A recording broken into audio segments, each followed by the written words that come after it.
Hello, everybody, and welcome to our AEW Dynasty review. It's John Pollock and Wei Ting coming at you Sunday night / Monday morning. How are you, Wei? I'm doing all right. Yeah, it's Monday morning. It is officially. It is officially Monday morning as we go live here and speak to all of you that are joining us after tonight's big Dynasty pay-per-view. Oh, yeah.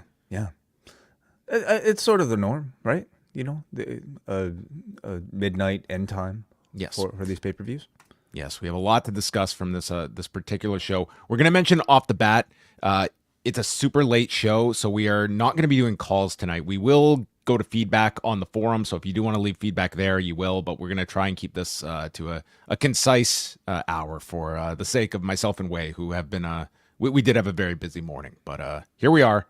I have a lot of energy. I will say that. I thought I was going to be exhausted by this point, but I am not because I thought that show was excellent. Just getting my my cards on the table at the beginning. Yeah, definitely. Certainly helps, you know, when the show is good. But I mean, as John mentioned earlier today, we did our CN Tower climb. So off the top, I wanted to thank everybody who contributed to our fundraiser for the World Wildlife Fund. We set a very lofty goal at the beginning of last week for $3,000, and I'm very happy to announce that we've actually surpassed it today. $3,025 raised of our $3,000 goal for the World Wildlife Fund. So it made every single one of those 1,776 steps that much more worthwhile, I'll say. Were you happy with your performance, Wei? Yeah, I'd say so. Came in at a better time than last year, which was my goal, you know, under 20 minutes. How can I not be happy with that? Yeah, you were quite the machine. I mean, as were you. We pretty much at the same time. We were very close. We were within 15, 20 seconds of each other. Yeah. Davey was way out front though. Davey like really he sets the pace. 1652 Davey Portman. So the man is quite the machine. But also joining us, Braden Harrington, Jesse from the Six, Samuel Jackson himself. The Samuel L. Jackson joining us. That's right. Yeah. So thank you for the Where's our seventh member? That was also part of our team. That guy. R-Truth. Yeah, this gentleman right here who just decided to photobomb our group shots. I'd love to know his identity. I would more than invite him to join us again next year. Yeah. Well, we had a fun time. I was very happy with myself at the end of it all. It was a good, fun morning, I thought. So, anyway, maybe we'll talk a bit about that tomorrow, but we're going to dive into Dynasty tonight from the Chaifetz Arena. WrestleTick's last update was 6,544, which, I mean, they were promoting it as a sellout on the broadcast, and they were not shy about sellout that they were promoting throughout the night. So we will probably get a final number in the next day or two. But we go back to the 0 hour, which almost needs to be rebranded now to the 0 hour and a half. I guess so. The wrestling does start though at the hour mark. That's true. We get 30 minutes of Renee Paquette and RJ City, and kicking things off with St. Louis's own Matt Sydal with Brother Mike in his corner taking on the now heel Trent Beretta. The crowd was chanting for Sue at one point, and some highlights of this match. They did give Sydal like a fair amount of offense here. He hit a Meteora, but Trent kicked out of that. Hit a Gotch pile driver onto Sydal, and I was thinking maybe they're going to give this as his new finisher, but that was only for a 2 count, and then Trent hits the flying knee, which obviously that's what he used to turn on Cassidy with. But thinking that was going to be a finish, no, he does have a new move in his arsenal, applying a go-go plata in 8 minutes and 10 seconds, and will not release the hold until referee Mike Posey is getting involved, and then Chuck Taylor gets into the ring, sliding in, and Trent says he's been trying to contact Chuck Taylor. He's giving him until Wednesday to declare his allegiance. Who are you with? So where are the best friends going to lie? Will they be in on the same side or in opposing forces? Mm-hmm. I'm guessing Chuck joins him because otherwise I mean there's some potential in a best friends feud, but I feel like it's better for Chuck's character to also turn heel. But it was a good match, solid in ring here. Good to see Trent like be able to fully lean into a more aggressive heel role. I thought he did really well. I love like using a turn to introduce a new finisher, and something like the Go-Go Plata is surprisingly not used really significantly in professional wrestling since The Undertaker. And I think there's like a real sort of like heelishness to the move that I think will work for him. And then, so we had the post match, and I liked what they did here. So Trent is going up the ramp, and then Orange Cassidy's music plays because he's in the next match. So you have this standoff between Orange Cassidy and Trent Beretta, and you think like maybe they're going to come to blows, but then Shibata comes out, and that's enough to send Trent flying to the back, and just like a nice transition there from one match to the next, and keeping that the focus with Trent and Orange that you would think they can hold off until the next pay-per-view. That would be a logical time to pull off that one. Mm-hmm. So it's Cassidy and Shibata against Shane Taylor and Lee Moriarty with Anthony Ogogo on commentary. So we went from the Gogo Plata to Ogogo on commentary. I mean, if there's anyone that should be, I know he's the boxer, but if he ever learned jiu-jitsu, I mean, what a finisher. Yeah. Anyway. Yes. Shibata and Taylor are trading blows, and then Cassidy's in with his casual elbow off the top. And then Ogogo steps up behind Orange Cassidy, but gets stopped by Shibata with these big uppercuts. And there's jabs, chops by Shibata and Cassidy mixing in the weak shots, but then they increase in intensity, and they're working together. And after a package pile driver is attempted to Orange Cassidy, it's stopped with a choke from Shibata, and then Shibata boots Ogogo off the apron, PK to Taylor, and then we see Lee landing the flying knee, and it finishes with Cassidy and Lee trading covers, ending with the orange punch in 12 minutes and 47 seconds as Cassidy and Shibata win. I thought a very good match here. Cassidy's like lazy shtick is able to come out a little bit more because it plays so well in contrast to like Shibata's ultra serious and straightforward in-ring style. So I think just even comedically, they're a very good team. To me, maybe a little bit too much like involvement from Anthony Ogogo here without referee intervention throughout the end of this match. But overall, I enjoyed it. It wasn't a Continental Classic title match, so I mean, free reign, I guess right? perfectly legal, yes. Mm-hmm. Totally. And then the final match on the 0 hour was the Acclaimed and Daddy Ass against the Bang Bang Gang for the AEW Trios and ROH 6-man tag titles.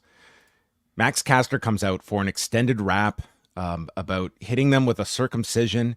Jay White is an opening act in the US, which I found to be kind of like you're kind of burying yourself that you guys are on the pre-show. Like you're working with the opening act. So that makes you the opening act too, right? I mean, I suppose so, although it is hitting on, I think, a point of criticism for Jay White, where maybe you could say expectations were certainly a lot higher than what his current status is. They're going to send him back to Korakuen Hall, and you choke on the mic. You can choke on my nuts. And he says, then the music ends. And so he continues with like part 2 of the rap. I guess he was inspired this week. Yeah. It says that Jay White needs, freestyle. I guess he needs a beard because he has a kid's face. Looks like you hang outside the 6th grade, and your hype is all fake like the Trump piss tape, which, I mean, my God, we're talking about like years ago in terms of that reference. Like he's much more timely, it seems. But anyway, says he's going to violate him so badly, he'll need to tell the legal team the taste of his, and then Bowens grabs the microphone to end this rap. Mm-hmm. Yeah, maybe a little bit unusual to have Caster kind of do this like extra acapella bit, but maybe they felt it was necessary just given I would say the prominence of this being a unification match, that he needs the extended rap. I mean that, but also I would say like over the past year, it feels like the significance of his raps have certainly declined, and much of that I think maybe in storyline chalked up to the association with the Bullet Club as well. So maybe they felt the need to redeem himself, I guess, this many months later. So I'm glad this match finished the way it did, because I mean, you watch these matches involving Billy Gunn, and it's like, dude, the match is built around Billy Gunn as like the heavy for the team. Like everything builds to his hot tags. He's the enforcer of the group. It would be like if you were just blind listening to this on the you would assume like Billy Gunn is the next big star that's going to break out of this pack of trios. Like the way you're watching this 60-year-old, and he's just treated like Superman here. I think there's a lot of like portraying Billy as that character simply due to his size. Like he is the biggest member of the group, but the fact that he's 60, I think kind of like makes that irrelevant. But the fact that he's 60. Like, no, it's ridiculous. And I mean, I suppose you can argue. All I'm going to say is when Rock and Hogan had their match at WrestleMania, Hogan, I believe, was 12 years younger than Billy Gunn. Oh, goodness. I suppose if you are going to look at like who of the three would be taking the hot tag, maybe there's an argument for Billy Gunn, just kind of being the most popular member of the group to do it. But the fact that he's 60, I totally agree. I think it's a bit of an awkward fit. The announcers brought up, remember, the Guns and Jay White broke into Billy Gunn's house. I'm like, oh yeah, I have completely forgotten about that, how we got here. The only memory I have is that dreadful singles match that will live in my brain for the rest of this year. Colton goes to hug Billy, but then Billy just drills him with a punch. They hit the scissor me timbers onto Austin, and then Caster misses in the corner and just looks clumsy here, flying to the floor. And then we see Billy call for the Famouser onto his son Colton, but before hitting the Famouser, he yells at his son, "Suck this!" And the announcers are just like, what is he yelling at his own son? And Austin gets involved, allowing Colton to hit a Famouser on his dad, but dad ain't staying down for the Famouser. So then Billy stops the 310 to Yuma. White then hits Gunn with the bat, then a 310 to Yuma. So he's hit with a baseball bat and the 310 to Yuma. That's got to put Billy Gunn down, right? No, he kicks out to the big pop. It's like this guy, it's the main event of WrestleMania starring Billy Gunn.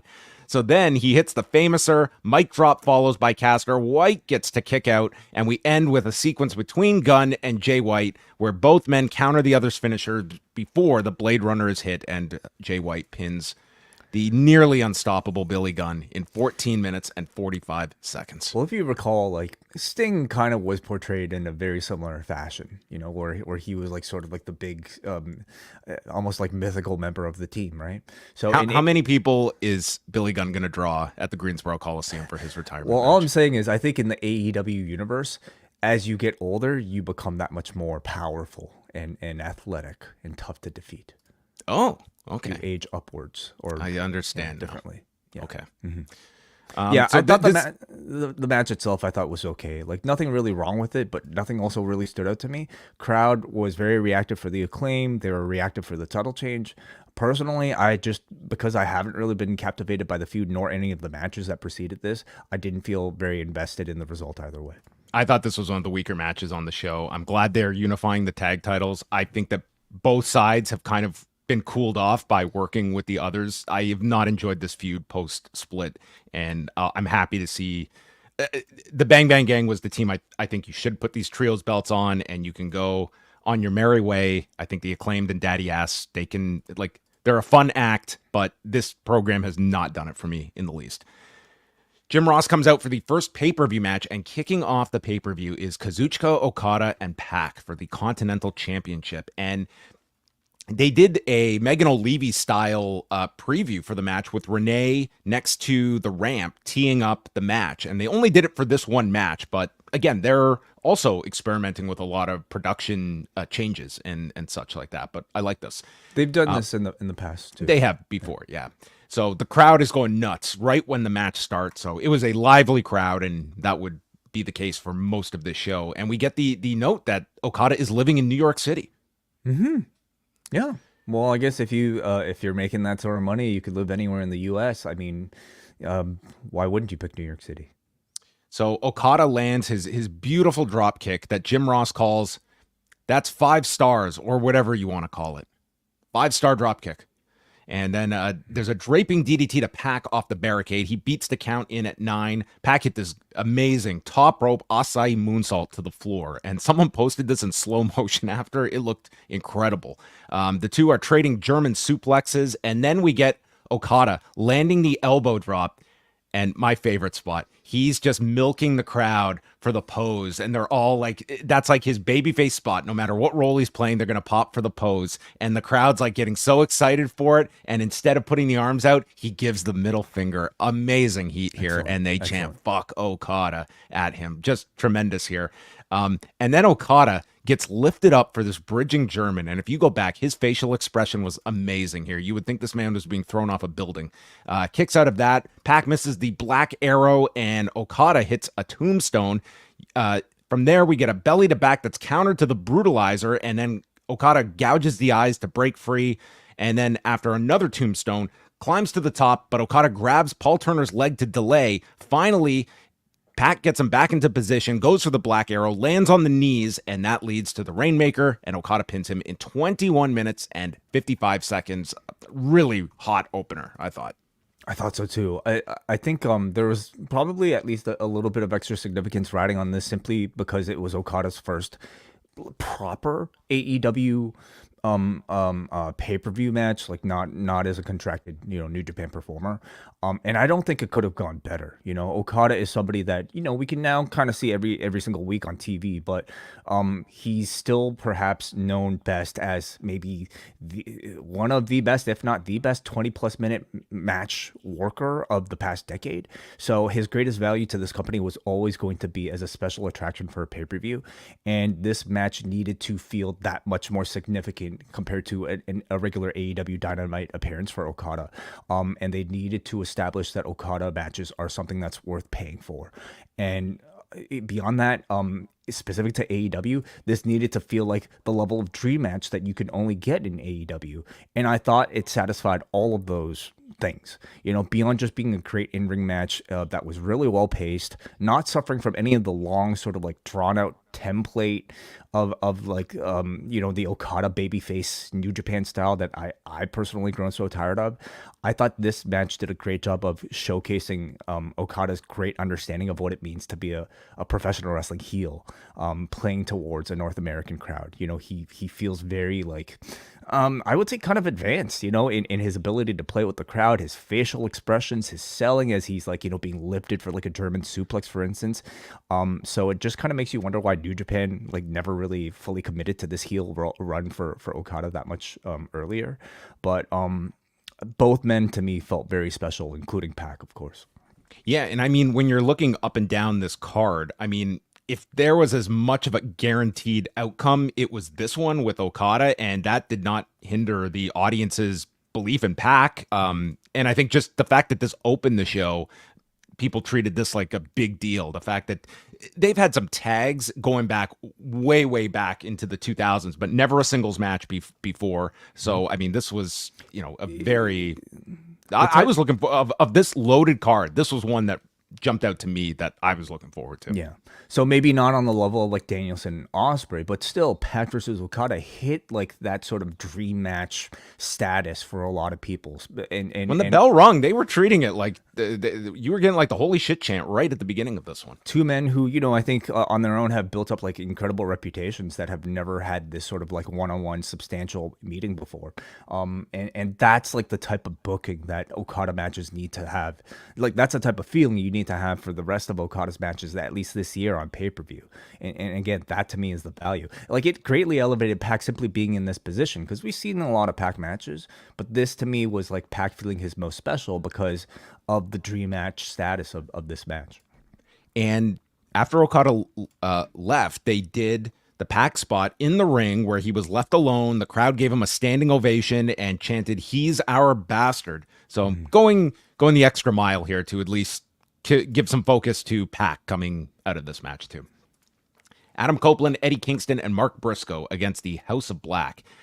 Malachi is tagged in with Copeland and teases going at it with him, but then he immediately tags out to Brody King. So King and Kingston traded big chops. Kingston delivering the machine gun chops in the corner. All six end up on the floor, and Matthews grabs a chair, tosses it at Mark Briscoe, who catches it, and then places it on the edge, and Mark runs across the apron, leaps off the chair, and flips over the post, landing on King on the floor. And it was Shivani who noted, man, that chair could have slid. And yeah, that would have been disastrous, but I mean, nailed it here. There's actually like quite a bit of space, like on the aprons here, in this AEW ring. So, I mean, I'm sure I would trip on it. Any regular human wouldn't think about doing this, but you can fit like an extended chair on it. King then catches Briscoe off the apron and hits a DVD into the barricade.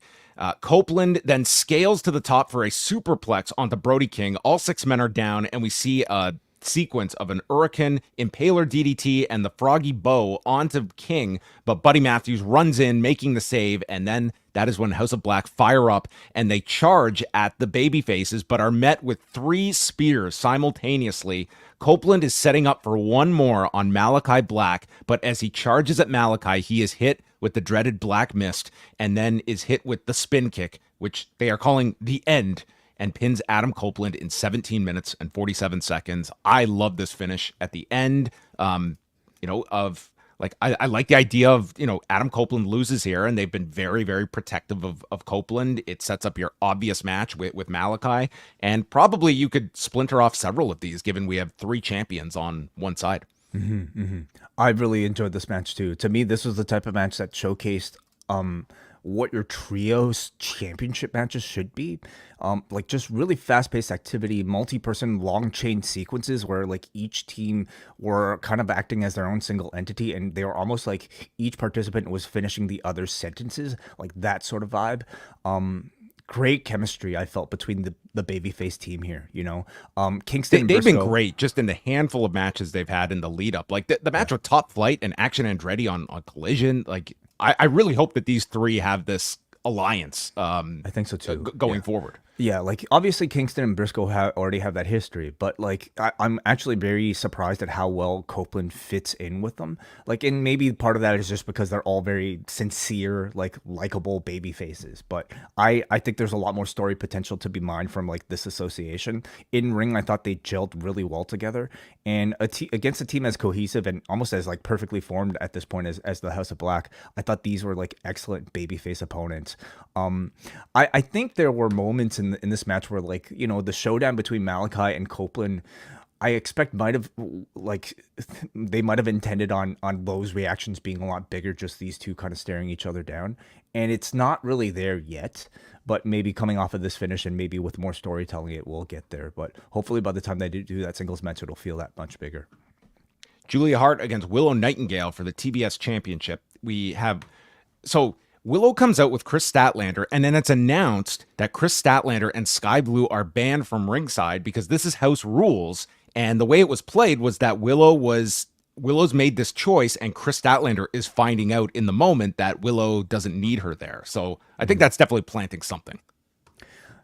Like, who's the asshole there? Willow for like, I think it's Willow. Willow wants to do this on her own. Yeah, but why wouldn't she tell Chris Statlander in the back? You would definitely give someone a heads up. Like, why am I here? Would you not tell them at Gorilla, like, as they're coming out, like, boy, are you in for a surprise? You're going to look like a fool on pay-per-view. I'd probably tell them before they got on the flight to get all the way here. Well, we know everyone flies to every wrestling show, and you're just there right, as permanent fixtures. Yeah. Mm-hmm. So she is sent to the back, and she's looking disappointed, but gives Willow a hug. And I thought for sure Statlander was coming back for something, but was not the case. Willow's family was in the front row. That was my second. Okay, so we're teasing a heel turn, and the family's there. Not a chance she's winning. Not in this company. Hathaway is on commentary. It's not 2023, okay? I know. It's not 2023. It's a new year. Now it's a good luck to bring your family. Willow starts very aggressively, but then is kicked off the turnbuckle, landing on the floor, and we see Mercedes Moné backstage as well. She's getting the winner. She's banned from ringside, I guess, as well. Julia Hart kicks out of a sleeper and is hit by a spine buster, and then Hart drops her in the corner, and the boots come up, climbs for the moonsault. Willow gets her boots up, and then just hits the lariat and the Babe with the powerbomb and wins in 6 minutes, 2 seconds. Shortest match on the show, and we do get Willow winning the TBS title to set up the match with Mercedes Moné at Double or Nothing. And we came out, did the face off, they got the graphic up, so they were hitting this hard. Like, this will be one of the featured matches next month, and Willow celebrated with her mom and sister that they showed in the front row.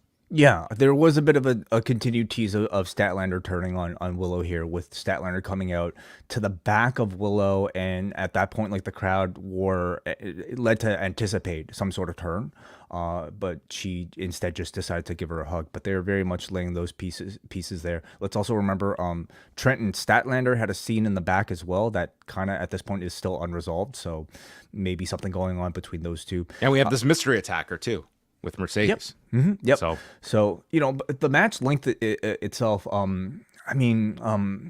It was relatively a straightforward match. I thought they would give Julia at least like one big kick out or something here, but it was like Babe with the power bomb and got the win. So maybe when you look at like the length of this card, you can understand maybe why a match like this might have been shortchanged.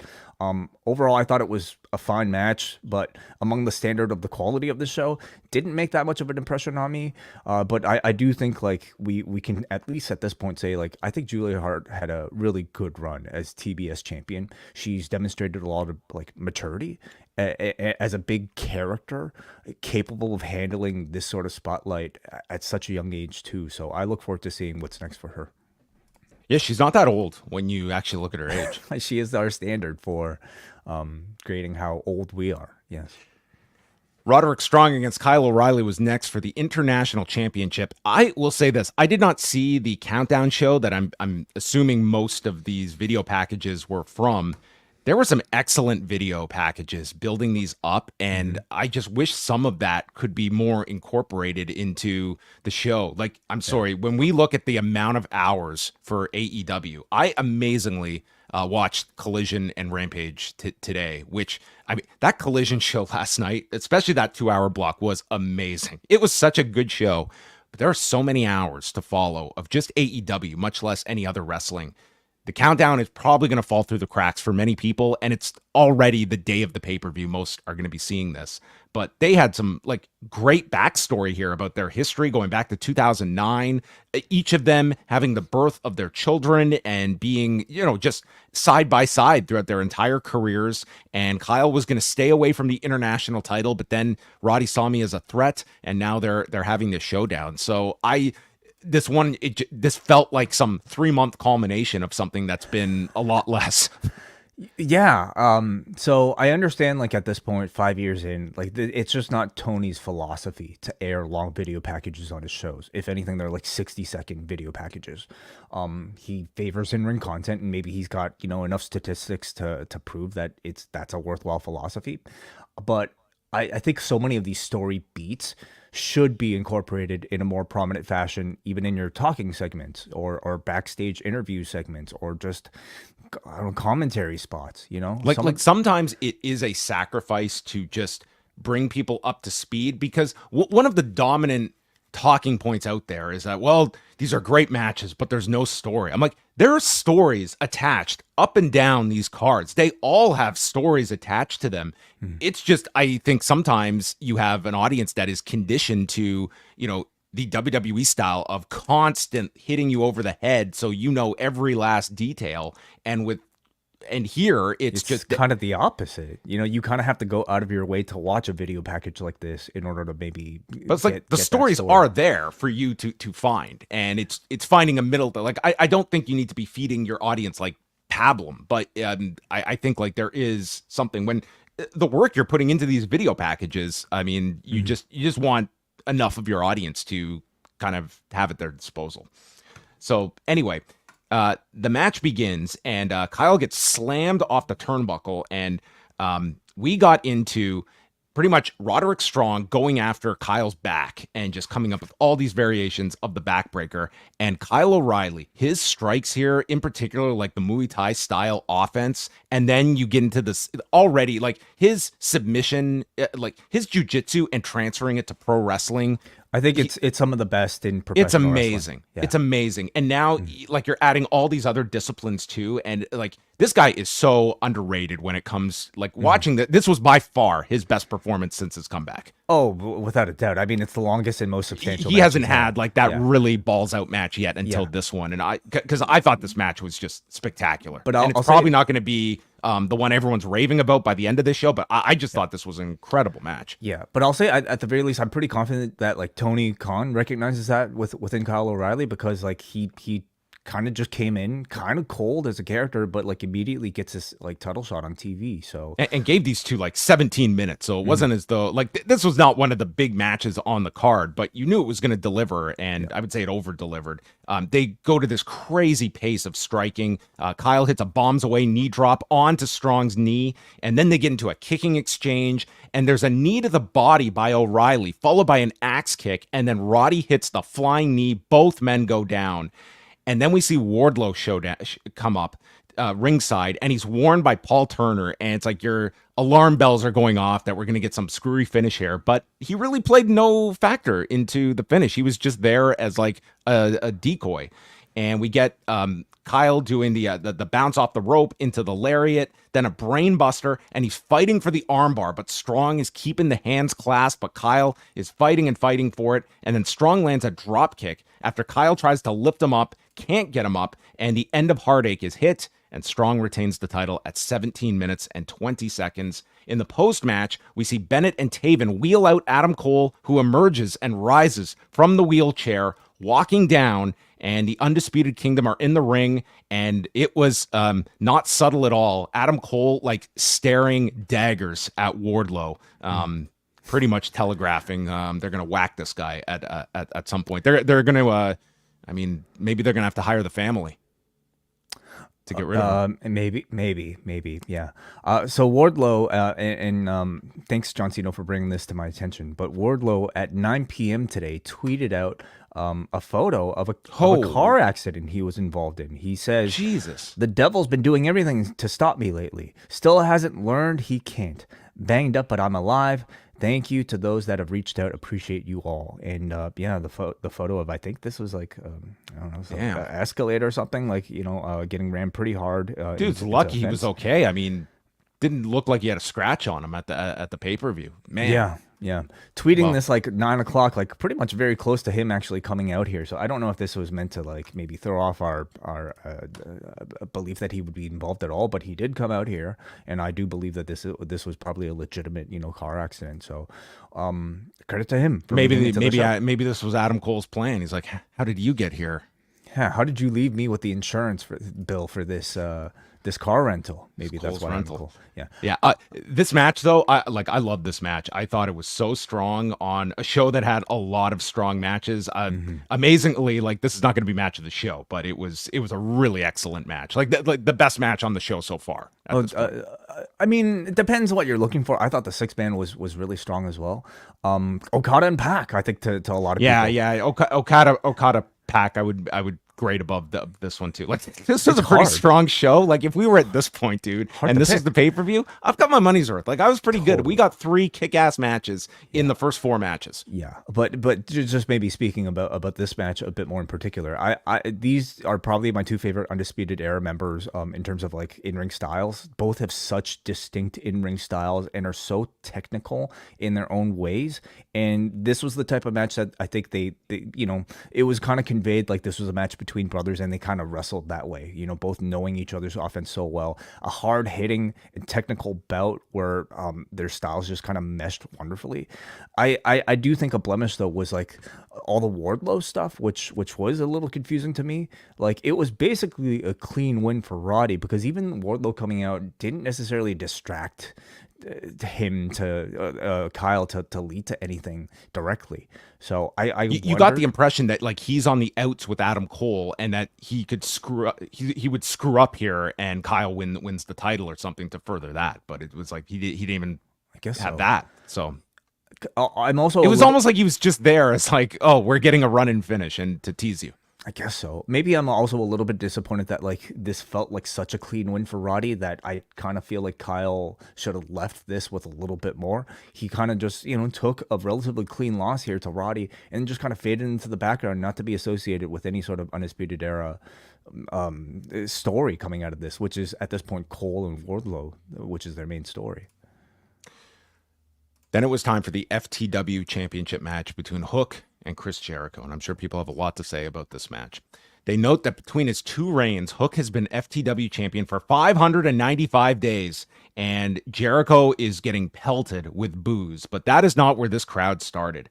First of all, they start off with the fist bump, and the crowd starts chanting, "Fozzy sucks," and then we get into the suplexes, and you get the sense that, are we going to go right back to the Toronto match, which was the drubbing by Hook, and he hits a overhead suplex, then a T-bone, and it's FTW rules, so we can bring in weapons. And they had Jericho bring out a table. We have it's Falls Count Anywhere on top of that. And then there's these huge trash can lid shots delivered to Jericho. The third one, he DDTs Hook on top of it, and Jericho takes over at this point. They fight onto the edge of the apron, and Hook hits a T-bone off the apron through a table, and the crowd goes nuts for this. And you're thinking, like, the crowd's kind of like half into this match, half out, but then this spot hits, and there's like, okay, they've got the crowd at this point. But as Jericho gets up and gets back into the ring, it was like this crowd just turns like hard on Jericho, and we get chants of "Go home, Jericho, go home," and it just felt like they no longer wanted this match. And Jericho is like playing like the insincere mentor to Hook, and it's just this heel character that I don't think is connecting. And this was a match that went way too long, that the audience was just tired of throughout the middle of. So I didn't really feel that way myself. Like, I felt like, so you were suggesting that this was X-Pac heat that Jericho was garnering. I think there were periods that it was actually effective for the match, but I think it went way too long. And I think there were periods where it was not so much heat for Jericho. It was just exhaustion from this program. You could be right. Personally, I felt like it ultimately became a positive for the match, whatever this reaction was tonight. It felt organic and it felt unpredictable. The crowd were coming up with like chants like "please retire" that we've never heard before. And it resulted in, like, I think, a pretty electric atmosphere in favor of Hook as a babyface beating up Chris Jericho. I thought they did a great job with Hook. Like, even in losing here, I mean, you have him duck a Judas effect, and he goes to this knee bar, but then Jericho goes to the walls. Hook cradles out of that, and then after escaping an attempt at the Red Rum, Jericho says "I'm sorry" and lands the Judas effect, which Hook kicks out from. And they make a big deal out of this, that Moxley's the only one to kick out of this Judas effect. So then he apologizes again and hits a second Judas effect, and you think for sure this is over, and Hook kicks out a second time. So you really can't say that they did not try to make Hook look pretty valiant here in defeat.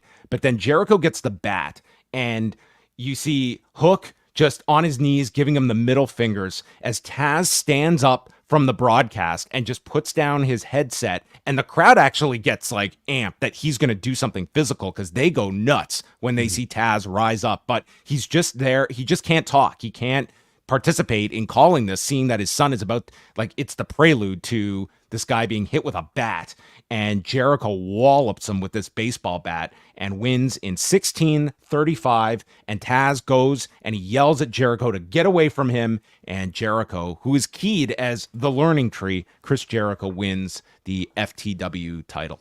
I think that I think you can transition out of this, but I do think there is a, like, this audience to me is emblematic of this overall feeling that people have had for Jericho in what I will call this Lionheart White Zombie era of Chris Jericho with these last couple of months. And I mean, I feel like it's been going even longer than that, you know? I mean, there's been ups and downs with Jericho. But I feel at this period, we'll see. I mean, it was not like this crowd was just like on its hands and just completely shitting on the match, but there were periods that it did feel like that. Yeah, I guess I personally didn't kind of get that reaction. Now, I already see in the chat room a lot of people agreeing that it was go away heat. To me, that's the big debate about this match. What sort of heat was it? Was it the beneficial kind, which I'm more likely to actually feel like? You know, yes, it was like a bit of a. So the match I felt was maybe a little bit messy at times, like, but I found it overall very engaging because of like the big suplexes and table spots, but mainly because of this crowd reaction, which I again felt was very unpredictable and special, because it was so different from your typical heel reaction. Like in essence, this was one of the hotter crowd reactions all night, with Jericho getting up until this point the biggest heat by far. So again, the debate is this good heat or is this bad heat? I think it's dependent on the type of story that they're telling, and dependent on the type of benefit that Hook ultimately ends up with. So I'm very curious to know what people think. What do you think is the next chapter of this? Like, does this end with Hook getting this title back? Because I just feel this is somewhat backwards in that, okay, you lay out this match, and on its surface, okay, it's like the guy goes down fighting, and then he gets beaten by like a bat shot, and it's like, is your emotion to be, I want to see Hook get his win over Jericho? Because a month ago, he not only beat Jericho, he destroyed this guy. It's like, I feel like we already got that that reward that you wanted of Hook getting this big win over Jericho, and it's like we're going backwards. Right. Yeah. I think it ends with Hook getting some sort of form of comeuppance on him. Whether or not if it's in the form of like winning the FTW title back, which I'm not that interested in seeing. I kind of hope Jericho like just destroys this belt. Like, yeah, that's the killer to Taz, is like he just destroys this, and this is the last we see of this belt. It's a pretty worthless championship, sad to say. So yeah, I hope he retires it, maybe renames it like the Learning Tree Championship or something stupid like that, or just get rid of it altogether. And then I think it should end with a big match where Hook again gets to destroy Jericho. The fact we got those unifications of the 6-man titles, it does tell you there's at least some acknowledgement that, like, look up and down this card about the amount of title matches that we had. Like, it was 90% of the show. I think there's at least the acknowledgement, okay, we have a lot of belts here and some that we could do without. I'm curious to know, like, if they include any other names or any other figures into this feud, because simply having Jericho on one end opposing Hook, number one, it maybe that alone is enough to turn people off, but I think it's also a missed opportunity to not promote another person in support of Jericho, like a heavy, to back Jericho up, that might be able to benefit from a lot of this heat as well. So is this the type of program that people want to see continue, if there's going to be benefit for others, or do they just want to see this end completely?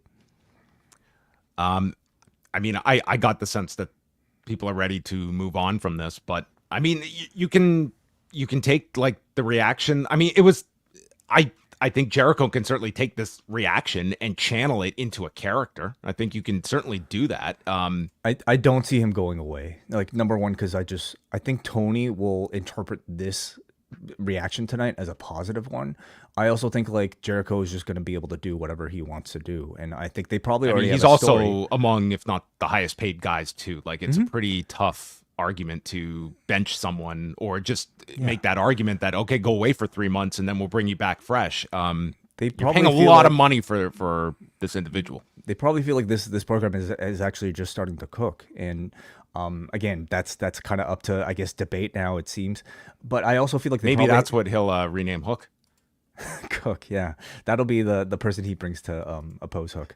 But I'm sure they all also have a story already planned, to end this, and we're just probably in the middle chapters. Then we move to the AEW Women's Championship match with Timeless, Toni Storm, and Thunder Rosa, which Toni Storm did this amazing promo. I complained on Wednesday on Dynamite that they put the lipstick all over her face, and then they put the black and white filter on, so you really couldn't see the work of Thunder Rosa here. But they did have her backstage cut a promo with the lipstick all over her face, and this promo was just it was great. Like, it was a serious promo, but done in the style of Toni Storm, as serious as a promo can be, that includes the sign off, "Hell is my bedroom, and I make love to my demons every night." But I mean, it was a great promo. It was very, very good. So Thunder Rosa is out, and she's wearing a lucha mask, but then takes it off, revealing no face paint. So she is wrestling without any hidden identity tonight. Other than like the ton of like mascara that I guess is on her Well, face. Beyond that, I mean, it was no hidden identity. I mean, Toni Storm looked like she came out as like a ghost. Yeah, she had like a white powdered face. Yes. Mm-hmm. So Thunder Rosa hits a tornillo onto Storm and Luther off the top to the floor, and then she's getting in Mariah May's face, warning her, and hits her with a DVD onto the edge, and we're getting dueling chants for the two women when Storm hits a backstabber, and this begins her attack on the weakened back of Thunder Rosa. Storm hits a sky high and continues working on the back, hitting the lower back with shots, and then Thunder Rosa pops up from a German, hitting her own. May gets onto the apron when Deonna Purrazzo runs down and fights with Mariah May to the back and also sends Luther running into the steps. There is another German suplex to Thunder Rosa, followed by the hip attack and a Storm Zero, which Thunder Rosa kicks out from. So Toni Storm goes to the Texas Cloverleaf, but Thunder Rosa fights to the rope, and it's Thunder Rosa managing a backstabber and puts on this like Cobra Clutch style submission. And they're trying to explain the submission that, look, it's cutting off the air supply. I was like, this was like the loosest applied choke that you could see. Don't know if this one's one to save in the submission maneuvers, but Toni made it to the rope, and then Bryce is fixing the ring skirt as Toni Storm kicks Thunder Rosa low and hits the Storm Zero in 15 minutes and 9 seconds, retaining the women's title in what I thought was like a really strong match. Yeah, very strong as well. I thought the match received like a really great reaction throughout, and on a card already this stacked, I think that already says something, to go 15 minutes and receive like a consistent level of energy from the crowd. I think Storm has found a really good balance between displays of the character and delivering the type of substantial in-ring performance we've come to expect both from her and like an AEW championship bout. This was probably the best example of the marriage of the character within a bell-to-bell match. Agreed. And I think it took somebody as like serious in ring like a Thunder Rosa to be able to provide the counterpart to that. So I thought these two just brought like tremendous energy to the match. I think there's more life in this feud, like a match with a stipulation or even like gimmick attached to it, I think would be more than welcome by an audience. Yeah, this was a really strong match on a show that, I mean, to this point, it was already like a pretty strong pay-per-view, I would state. And now I was just looking at this as like, this final 2 hours could be one of the all-time stretches. And we go in, third from the top is Bryan Danielson against Will Ospreay. Don Callis is on commentary, and just the entrances alone, like this crowd was buzzing. And I don't say that lightly. Danielson has got stitches on his forehead from this bunkhouse brawl that he had on Saturday night. I cannot believe that I watched this bunkhouse brawl way, and I'm not kidding. There are years in the past, I think that bunkhouse brawl might have been some people's match of the year. That bunkhouse brawl was amazing. It was one of the better TV matches I have seen in a long time, and I'm watching this match, and at the end, and I'm thinking, no one is even going to remember this by Monday, and that's probably the case. It's not even Bryan Danielson's best match in a 24-hour period. That's wild. Yes, but it was a great match. So we start things off. The crowd is going nuts as they just stare at one another and are smiling. And the bell rings. And dude, you have never heard these people just be so thankful to be on this planet in the same era as these two men who have chosen to be professional wrestlers. And Bryan Danielson early on, like he's doing all this little stuff. Like he's got him in a headlock and he's hitting him with these open hand palm strikes and evading Ospreay's kicks. And we just reach a stalemate as the crowd's going nuts here for their standoff. And then he gives Ospreay the middle finger after Ospreay catches his leg and they go into a chop battle. Ospreay does a springboard and Bryan Danielson kicks him right near the liver and down goes Ospreay, selling the body shot. And that's when Bryan Danielson immediately targets the liver with knees from the tie clinch right to the affected area. And Ospreay finally cuts off Danielson, sending him to the floor and manages the leap of faith. As I mean, this audience was pretty much at a 10 from start to finish of this match. We got the cattle mutilation. Then Danielson goes for a Rana off the top, and Ospreay just seamlessly lands on his feet and comes back with a tiger driver. And Ospreay gets knocked off balance off the top, and Danielson climbs to the top, and he puts one arm under, and then another underhook. And then you're wondering, oh my God, Bryan Danielson manages a tiger suplex off the top turnbuckle. Crazy.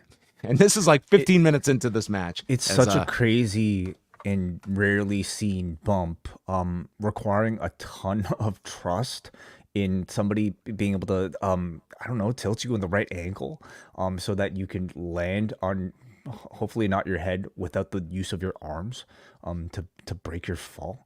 Yeah, just crazy. They manage to make their way to the edge of the apron, and this is where Ospreay hits the Os Cutter. And at this point, the crowd gets to their feet and chanting, "We're not worthy," which might be a first in terms of a chant at a wrestling show that I can recall. Ospreay leaps off the apron with the forearm as Bryce is tending to Danielson, and as Danielson beats the count in, he is nailed with a springboard dropkick, and then we see the Os Cutter caught coming down as Danielson goes for the label lock. It's blocked, so he transitions to the guillotine, and then, I love this, he goes and does La Mystica, fully getting into the label lock, and is hyperextending the shoulder, and here is just like this little like influence of like his lucha trip over the last month, and where he did have, you know, the 8-man with Mystico as well. Then we see a Dragon Rana by Danielson, so mixing in some lucha that I definitely think is not just a coincidence that he was like mixing in some of the stuff over the last month. And then ducks a hidden blade and hits the Busaiku knee for an amazing near fall at this point. So Danielson then goes to stomps. He's fish hooking Will Ospreay. Not allowed under the unified rules, but we're not the unified rules here in AEW. So Ospreay is hitting massive forearms inside of Danielson's guard, and you're almost thinking like, oh my God, are they going to do a stoppage finish? Because Danielson goes limp at one point from these forearms. But then he just fires back, locking on a triangle. The commentary was trying to convey that it was him playing possum to get Ospreay off guard for the triangle. Yeah. So Ospreay, to break out of the triangle, postures up to his feet and hits a Styles Clash to exit out of the triangle. So for all you black belts out there, I mean, you're getting some cheat codes here to get out of a triangle. Yeah, I don't know if you know, the Gracies ever tried this, but you know, jiu-jitsu is always evolving. Yeah. So then the two men get on all fours and they just like have to get in their requisite headbutts. And then these brutal slaps are delivered by Danielson, and he hits the shoulder capture suplex, but Ospreay roars to his feet and lands a running elbow. And then in maybe the most incredible counter here, he goes for the Os Cutter and is hit with a picture-perfect Busaiku in midair that looked amazing in the moment, and the replay made it look even better. Might have been my favorite spot of the whole match. I think it was mine. It just looked so great, and you were not expecting it. And the height he got and landing it, like this could have looked bad. Just the timing is the just... timing was outstanding. It was impeccable. And how on target it was too. Like, I haven't seen the replay of it yet, but like it looked like it hit him right in the head. He might have. And I'm sure they had these agreements of just like... But it was like, but even if you intended on doing it, like how perfect do you have to time it in your own body and in your opponent's body in order to meet like that with both of you, like having to make these split-second movements and decisions in that moment like that. And then we go to the final sequence, and they just go to their corners, and I love this. Oof. And it's just like it's like the crashing of the bulls, basically. It's like a Texas, you know, Western shootout where like you walk to opposing sides, you know exactly what your opponent is about to do, but it's about who can draw fastest. In you know, it's kind of like a game of chicken, pretty much. Like this was the pro wrestling equivalent of what we saw with Max Holloway and Justin Gaethje last weekend. In an MMA fight, you can't really go to your corners in the final 10 seconds and then just come at each other, but it was kind of the same spirit. And Ospreay removes the elbow pad. Danielson is getting ready, and they just run at one another, and it's the hidden blade that hits first. And he nails Danielson, underhooks him, and delivers the Storm Driver 93.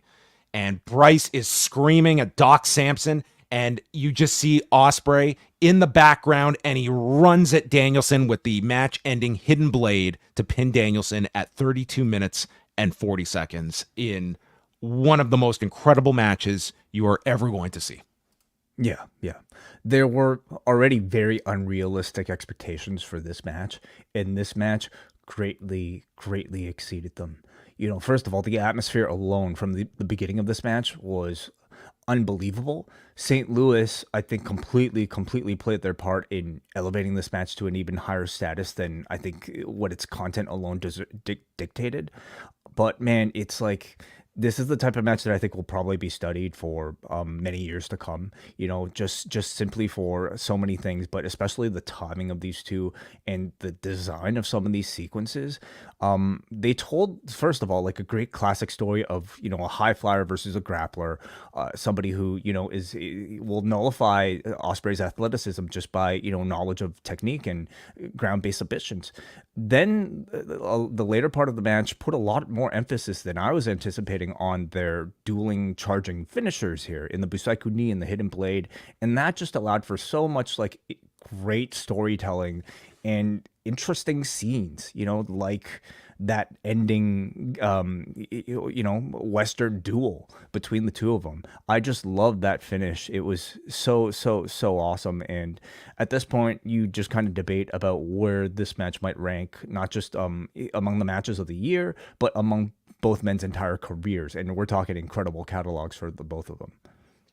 This is among the best matches I've ever seen. I have no reservations in saying that. I don't think that's recency bias. I will guarantee you I will rewatch this at some point and feel the exact same way. And I think there were so many little things, especially on the side of Danielson, that you could just hyper focus on, and it's only going to enhance your viewing of this a second or third time.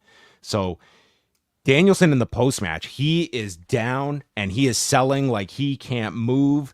He's just screaming, and Samson is checking on him. The EMTs are in there checking on him. Ospreay is concerned.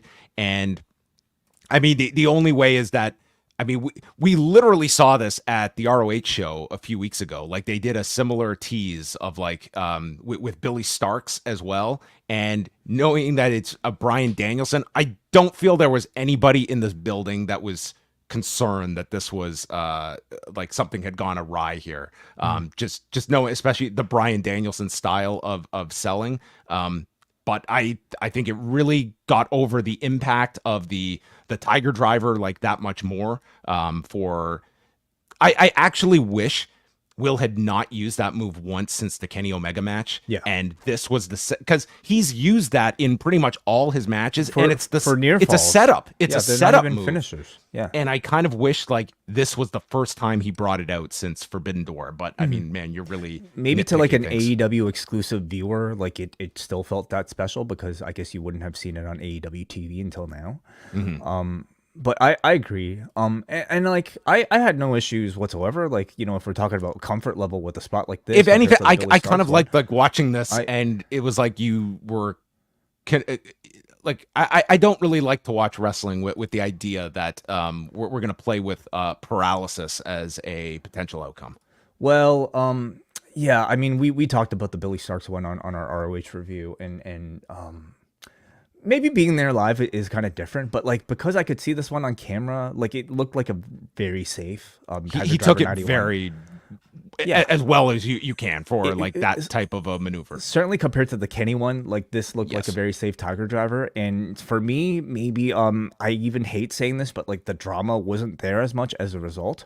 But I can get into it simply because I know that they're going to tell a bigger story from the spot, and I'm able to suspend my disbelief just because I'm engaged for that reason.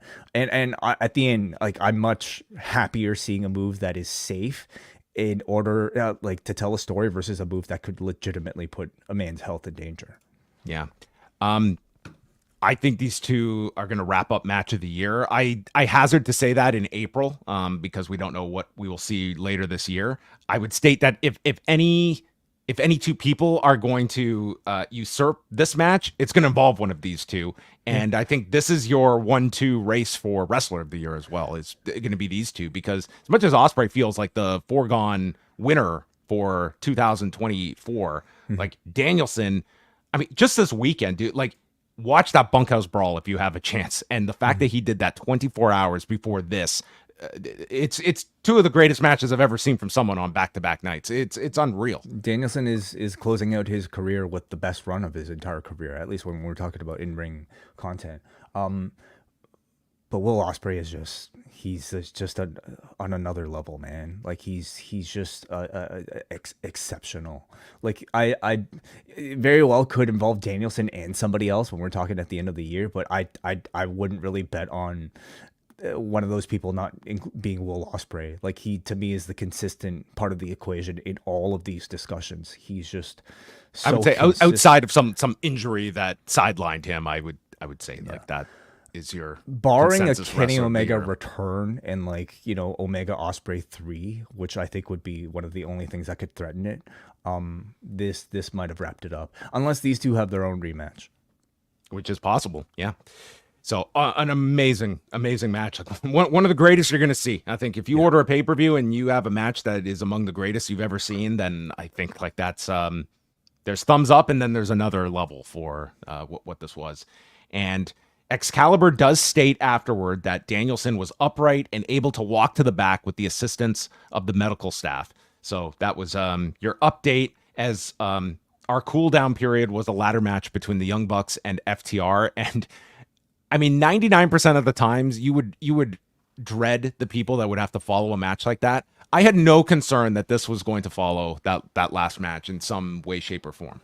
Yeah, it was definitely tough, I think, for this crowd to come back after that last match they saw.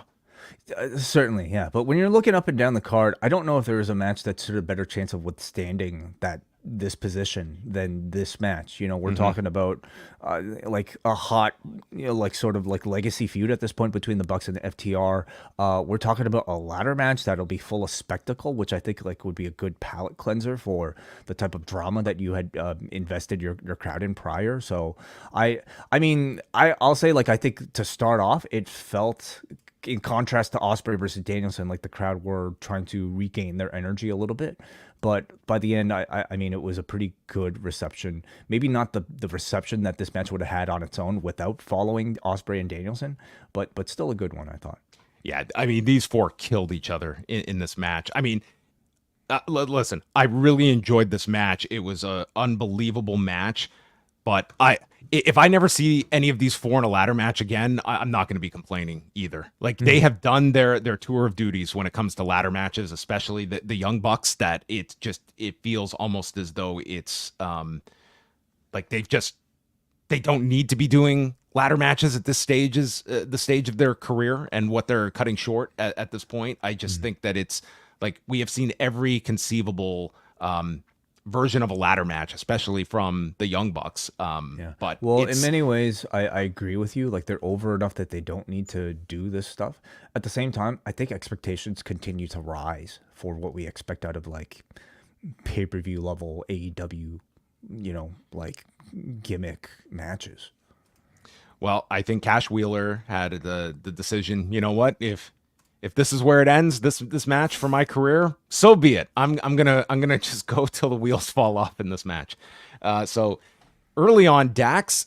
First of all, Dax gets a drop toe hold into the steps, and thus this man donated about 2 pints of blood to the city of St. Louis.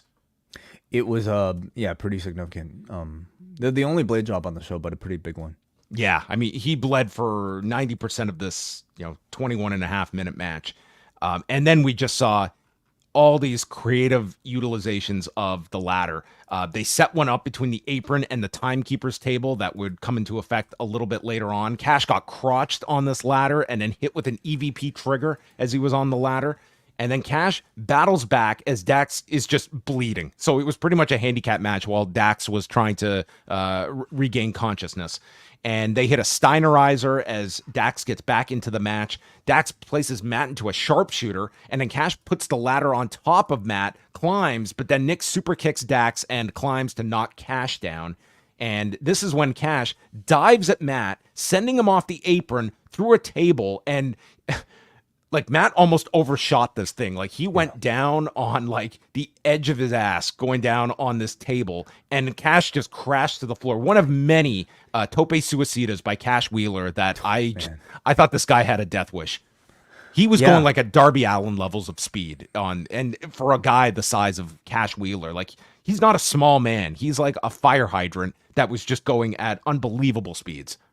I wondered if, like, there was part of their mentality in realizing that this was going to be a really tough spot following Danielson and Ospreay, and I wonder if they, like, went that much harder as a result.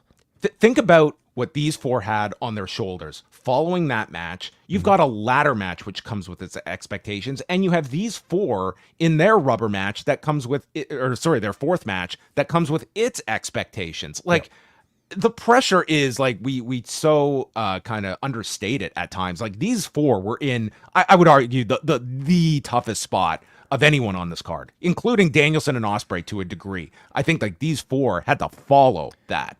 Yeah, I wouldn't disagree. I would also put into contention the match after this one because I think Swerve and Joe had to not only follow that what is it? Still like the memory of Danielson Ospreay. They also had to follow this match. Well, we continue. Update on Dax. He is still a faucet. Dax goes for a power bomb on the edge, which Nick counters with a Rana, sending Dax off the apron through a table on the floor. All four recover and get onto the ladders. Matt ends up alone, so Dax is ripping at Matt, taking his shoe off, and yank him into a shatter machine. Nick responds with chair shots to everyone, and then Nick gets hit with the power and glory off the ladders by Dax and Cash.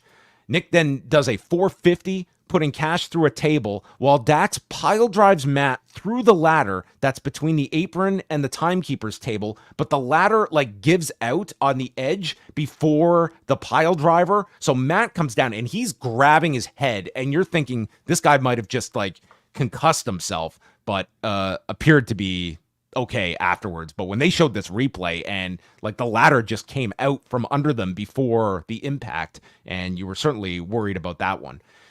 Nick then springboards onto a ladder, sunset bomb to Dax, and this is when Cash pretty much pieces out from the match with this insane tope suicida, missing Nick and crashing through a table on the floor. Like, I can't do justice for the speed at which this man crashed through this table on the floor. And they link it to the Full Gear match, their first tag match in 2020, when FTR was in control of the match and Cash did a big high-flying spot that ended up costing them the match, and now he's like killed himself. And the crowd starts chanting, "Please be careful." Dax and Nick are on top. Nick gets knocked down, and it's a clear path to victory for Dax Harwood. He just needs to climb when a masked man runs into the ring and tips the ladder, and the announcers are calling it, it's a fan. A fan's run in, and the security grabs him. He unmasks, and it's Jack Perry who gets a thunderous reaction. And Nick is looking surprised as he's on the ladder, climbs up, grabbing the titles at 21 minutes and 34 seconds. And it looks like we have the fourth member of the Elite, and they are off to the races for the Jack Perry return and a run that's going to be heavily focused upon and seeing what juice they get out of all the criticism that they received in the promotion of this match. Yeah. Again, this is not a spot on this card that I think anybody envied, but if anybody was going to live up to the task, it was these four with this style of match, and they completely delivered, I think, on our, again, very high expectations for a match type of this nature. They killed themselves here in order to try to win this crowd back and gave us a crazy blade job from Dax, so many dangerous moments involving ladders and tables, and it was definitely a scary one for a lot of people involved. Crazy dives from everybody, including Cash, but it ended up being a great match. You know, the type of match where like you almost like wonder if this was like on any other pay-per-view, how much better would the crowd have sounded? How much more would we be talking about it coming out of this event? But just the fact that it was put in this position and still garnered this type of reaction and that sort of spotlight for Jack Perry at the end of it, I think is to be definitely commended. There's shows, man, you could have headlined with this match. Like, it was like you could have made the argument to close with any of these final three matches. I think they were all at a level people would have accepted, but given how the ending was going to go, they made the right call. I think all four, they just worked super hard in this match. Like, it was a tremendous match. Like following like an all-time match as well. So that takes us to the main event: Samoa Joe and Swerve Strickland for the AEW Championship. And Way, being the resident aficionado, do you want to take us through the introduction, the entrance for Swerve Strickland? Well, he came out dressed as some form of either Black Panther or Killmonger. Killmonger? Yes. Yeah, maybe more Killmonger than Black Panther. This looked awesome. As soon as he walked out in this, I immediately said he is not losing this match. And then Prince Nana puts Jimmy Rave's robe on top of him, and I was like, okay, there's not a prayer this guy is losing. Well, did he win at Wembley? Swerve? No, he got put in the coffin. Because he wore the same thing. He wore it at Wembley too. The Killmonger thing and he wore the Jimmy Rave robe. It was the combo way, the combo together. You couldn't. Oh, okay, yeah. So the final match, it's got Jim Ross on the call with Excalibur and Nigel McGuinness, and it's like for all this is following from the past like hour plus 90 minutes of this pay-per-view. It's not like this crowd was sitting on their hands at the start of this. Like they seemed into it from the beginning, and it was almost like this arena sensed like we are going to see this title change. And I think this would have been such a flat ending if Swerve had lost at the end. But it was the opposite. So they did also make mention that Stephon Smith was refereeing his, I believe they said his first main event on pay-per-view. Yes. And like, I think to me that already like telegraphed the significance of what I think they were trying to build here for the finish, with Swerve being the first black AEW champion. Which, I mean, they were mentioning throughout the match, like that was his goal in this match. Joe does the walk-off and then puts Swerve through a desk with the Uranagi, or at least on top of the desk, and removes the padding on the floor, but gets met with a Fosbury flop from Swerve. They continue fighting on the floor, and Joe manages a power slam onto the exposed concrete. And Joe is in control, dominating Swerve until he goes for a strike, missing him and nailing the post. And this weakens the arm that Swerve would target throughout the rest of the match, including trying a short arm scissors, which Joe breaks with a buckle bomb. And Joe just places him on the turnbuckle, hits the muscle buster, and Swerve kicks out. And it was pretty much just going to like big moves after this. Joe grabs the title belt, but gets hit by the house call and a 450 splash onto the belt, then a Swerve stomp, and Joe kicks out. And Joe then goes to the eyes. Nana distracts as Swerve misses with a belt shot, and he's caught in the coquina clutch, and he's doing a great job just with his eyes and eyeing the rope, and he finally makes it and grabs the thumb of Joe to get out of the coquina clutch and turns and snaps the left arm of Joe that he's been working on. Swerve looks down at the belt and says, "Whose house?" and hits the house call, but Joe manages to kick out one more time. They fight on the turnbuckle, and Joe gets squeezed in the nose. Underrated tactic in a fight. Has it been tried in the UFC? Squeezing someone's nose. People do like cover. Like they cover so you can mess up your breathing. But actually, squeezing the nose is not one that I've been I have seen. Okay. And he then leaps over Joe, and then like comes back and power bombs him. And then he just climbs to the top. He looks up to the sky, hits the Swerve stomp, and just sits on top of Joe, covers the leg, and gets the pin in 18 minutes. And this crowd just got to their feet, really in advance of the Swerve stomp. It was a really great visual they had where he would just let it sink in before he hit the stomp. And what I really like too is that they kept, like, we didn't immediately just have to get off the air. We got to see the post-match celebration, and he seemed like he was just overwhelmed by the moment. He was embracing like all the fans and probably friends at ringside, and it was just a great moment. It capped off what I thought was an amazing show and was the right finish for this show. It just felt like this was definitely the timing. As much as we looked at, you know, there was no Hangman Page involved in this. There was nothing in terms of run-ins or anything like that, and I think they got it right.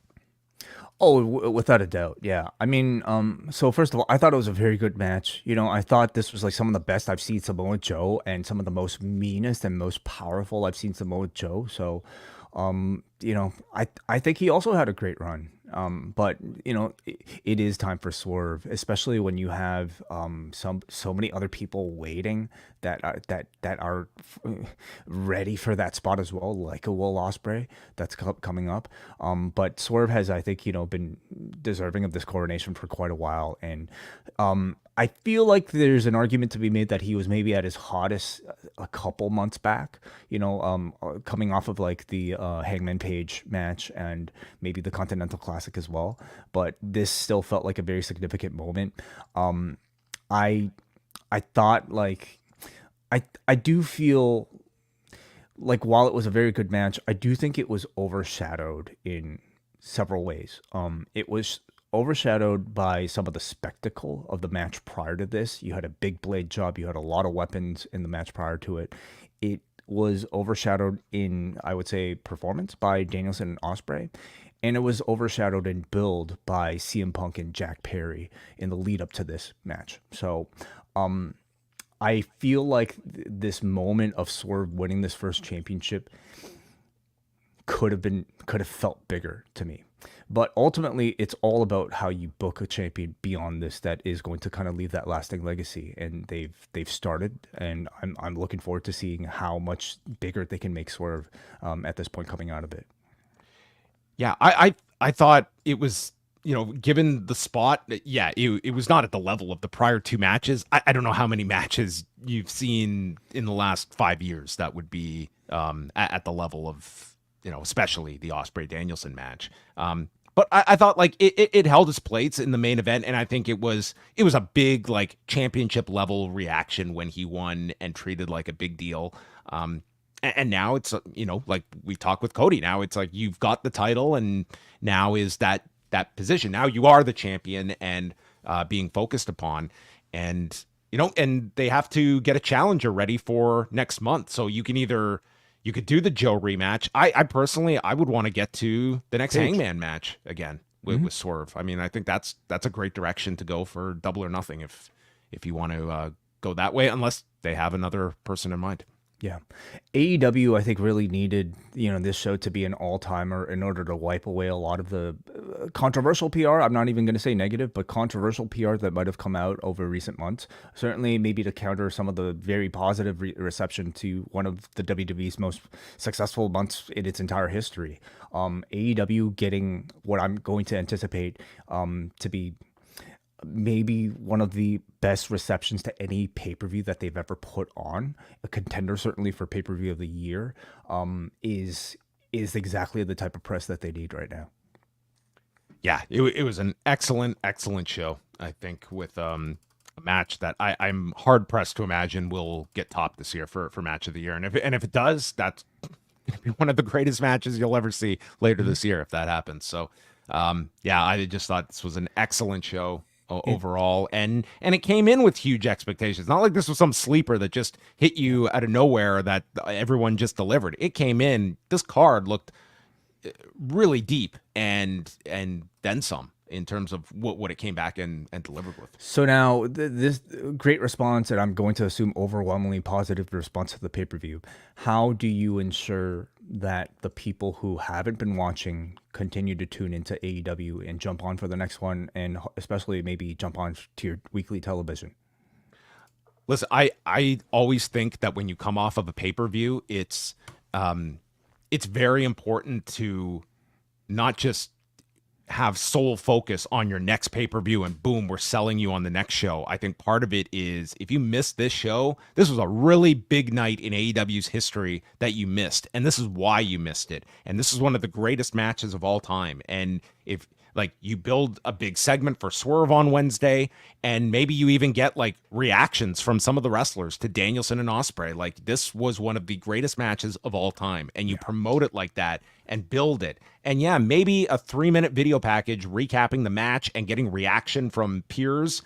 Okay, from maybe the public, this is your time to just kind of blow up all the Twitter response. Fucking show the cage match rating, whatever. Like show Dave Meltzer's rating that I'm sure. You know how many people were probably leaving the Chaifetz Arena doing the Nana dance tonight and just losing their minds for Swerve. Like it's all this stuff that you put on these great shows. That's the hard part. Now just pat yourselves on the back and promote it. It's like, this is what you're missing. You will not see a match like this or a pay-per-view like this anywhere. And you can say that and no one is going to call you on that. Agreed. Yeah. So there you go. That was Dynasty. And we will now shift over. If you want to get in a super chat, you're welcome to do so. And we have pieces of feedback on the forum. So again, we're not going to be able to get to calls tonight because it is a late one, but we will manage to get some feedback in here. Let's start with the forum. Okay. We're going to go to Benjamin. Good Lord, that Ospreay-Danielson match was so good. I hope he's okay. That was a scary finish. Each match was solid, except the pre-show. Jericho and Hook had some scary moments in it. Jericho nearly getting suplexed into steel steps being one. Yeah, he took, I mean, first of all, like the guy took an immense amount of suplexes in this match. And the one he's talking about was on the floor where they pointed it out how close he came to the edge of the stairs as well, but did avoid it. What an amazing show, though. Glad Willow is finally getting a title. I hope it's not a short or meaningless run. Swerve as the new champ. Long may he reign. We go up next to Mark, who says, bell to bell, one of AEW's strongest pay-per-views ever. Although I feel like we say that every month. Extremely happy for Swerve and seeing him climb the ranks of the company to becoming the world champion. Hopefully, we could see him getting a good run and establishing him with some solid heel opponents. Ospreay versus Danielson was everything we hoped for and more. The latter match was a painful, in the best way, watch. I do feel like Perry felt like a star the moment the mask came off, and I absolutely feel like airing the CM Punk footage was responsible for that. Obviously, it has made for some unbearable discourse, but I can't see Perry's return having the same impact without it. Even the low point of the show, the Jericho Hook match, was still a passable plunder brawl. Anyway, congratulations on the climb today and raising what you did. Enjoy a good night's sleep. I think AEW, at the end of the day, I think they got what they wanted out of the whole security footage thing, but I mean, it would be impossible not to notice like how much it was downplayed afterward too, like from the video. Like it was mentioned in passing in the video package and such, and I mean, maybe they felt it was a net positive overall. I don't know if you're getting all that different of a reaction to Jack Perry returning after all these months with or without the footage. It is noticeable, and it's not like it's a big chant, but it is noticeable, like some of these CM Punk chants that are continuing. They happened on Saturday, and maybe they're gone now, but Jack Perry will encourage those that kind of reaction from fans that want to chant for CM Punk, and whether they want that or not. And you know what I feel might discourage those chants? A show like this with quality wrestling like this, to me, that's all you ever needed to focus on. You know, all like, should you really be exchanging the possibility of like whatever all that toxic discourse in order to promote Jack Perry, one guy? Maybe to Tony Khan it makes sense, but to me it doesn't.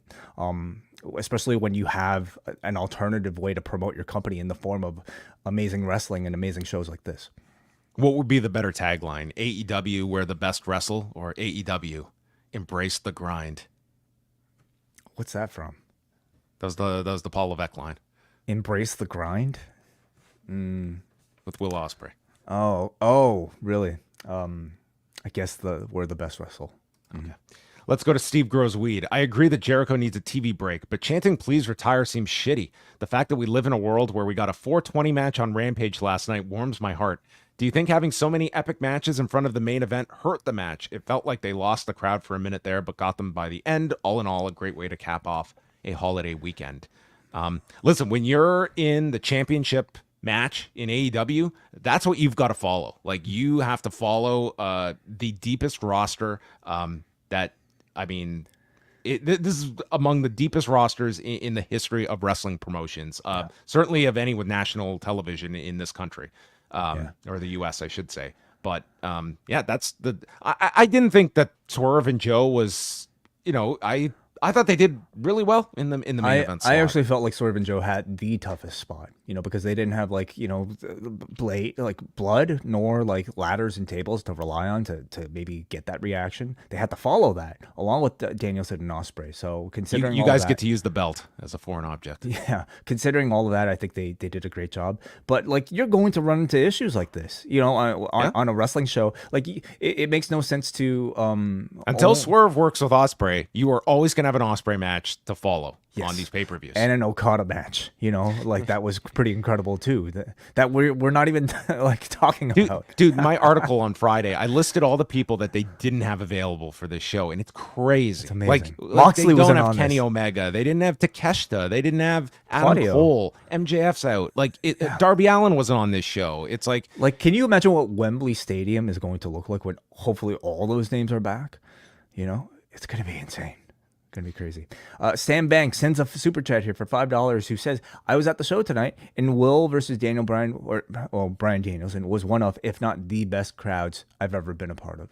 Certainly sounded that way, Sam, so consider yourself very lucky to have been there. All right, let's go up next to Cody from Maine, who says, a month and a half ago, I felt like I saw with my own eyes the match of the year at Revolution with Ospreay versus Takeshita. Tonight, I know I watched the match of the year between Ospreay and Danielson, unfortunately from the comfort of my living room. While they had to kill each other in the tag title match to get the exhausted fans invested, I'm glad that match was placed where it was. It would have been easy to throw any other match out there and let it die a death.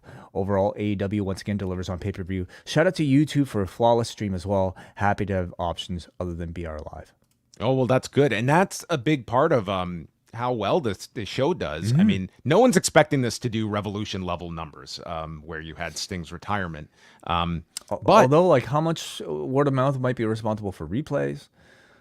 Listen, this is the show that is going to prove, like, it's not like there was one match on this card that had, like, the appeal of, say, a Sting retirement. But in terms of a wrestling show, I mean, this was as can't miss as a card looks on paper, and was going to be our first result of the, like, you had Okada and Ospreay, two of your three big signings on this show, and just how much the AEW base is at for a show of this level, and just opening it up to other distributors too. Like, does that make a difference with the streaming numbers beyond just BR Live in the States? Like, they made it a whole lot easier for you if you're a US streamer and not relying on BR Live.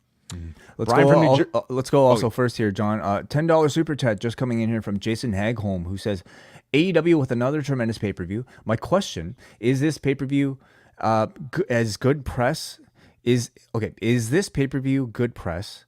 But how big is the Forbes piece putting AEW at number 3 in terms of most valuable combat sports promotions? Yes, this was the Forbes article that listed them at like a $2 billion valuation. I would like to know how they kind of arrive at that figure, but I mean, it's kind of like how much stake you want to put in that valuation. If people look at that and that's what they take as the valuation of AEW, yeah, it's a win for them to be listed at that. But I looked at that list and just like what one championship is listed at and what PFL is listed at, and I just can't fathom anyone spending that amount of money to buy any of those companies. And who would buy an AEW for $2 billion? Like maybe there's somebody out there. Do you at least agree with the ranking? Placing it just under, well, in terms of combat sports properties, UFC and WWE. I would put AEW above any non-UFC MMA organizations. Yes, very comfortably. Yeah. Right. So yeah, it was like, listen, it's ultimately if it's good press for them to be assigned such a ranking and have that valuation, whether you believe that's how much the company is worth or not. Thank you very much, Jason, for that super chat.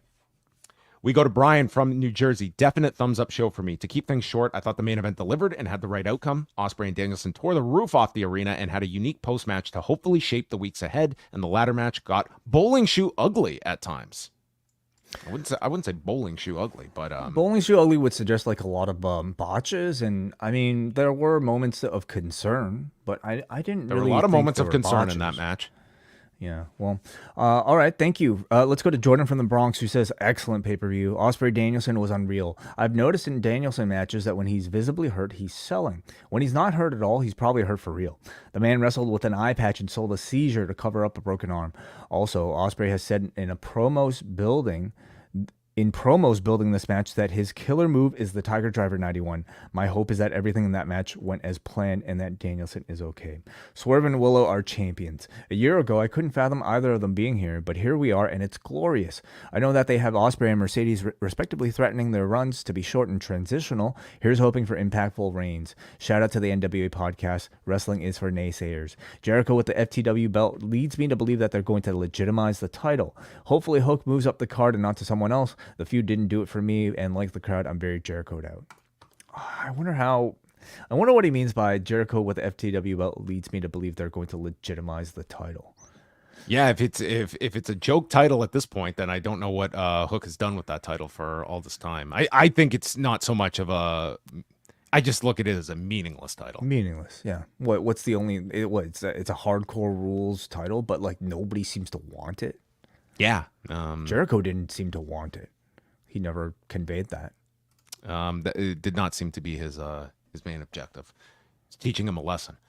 And the last word goes to Muggin. I just saw Ospreay Danielson again before hopping on the forum. It was everything it was advertised to be and then some. It was a Tokyo Dome level match that'll be a crown jewel in both men's catalogs. The finish felt like the end of an anime fight, ending about who was going to shoot first. I was in awe. Too bad the Bucks and FTR were put in a tough spot to follow that instant classic. Dynasty was a good night for black wrestling with Willow and Swerve winning the gold. Yes, it was. Thank you all you guys for your feedback here at forum.postwrestling.com. We allow all of our Post Wrestling Cafe patrons to chime in with their thoughts on all of the shows that we review here. And of course, the best way to support the channel is through postwrestlingcafe.com, where you can get a bunch of bonus shows every single week as well. Yes, $6 a month gets you access to the Post Wrestling Cafe, which comes with multiple bonus shows per week, including Rewind to SmackDown every Friday night. We're live and take calls on Fridays. Saturday with Collision Course. And we have Rewind Away that is coming up this week. If you have never experienced Hustle, get ready as we go back to May of 2004, where we are going to see Kevin Nash and Scott Hall take on Shinya Hashimoto and Naoya Ogawa, in addition to Toshiaki Kawada against Mick Foley. Could you ask for anything more? Absolutely not. Yeah, I'm very curious to dive into my first Hustle experience. Well, that is coming up this Thursday, again, on the Post Wrestling Cafe. We also have audio updates that come out for Double Double and Espresso patrons.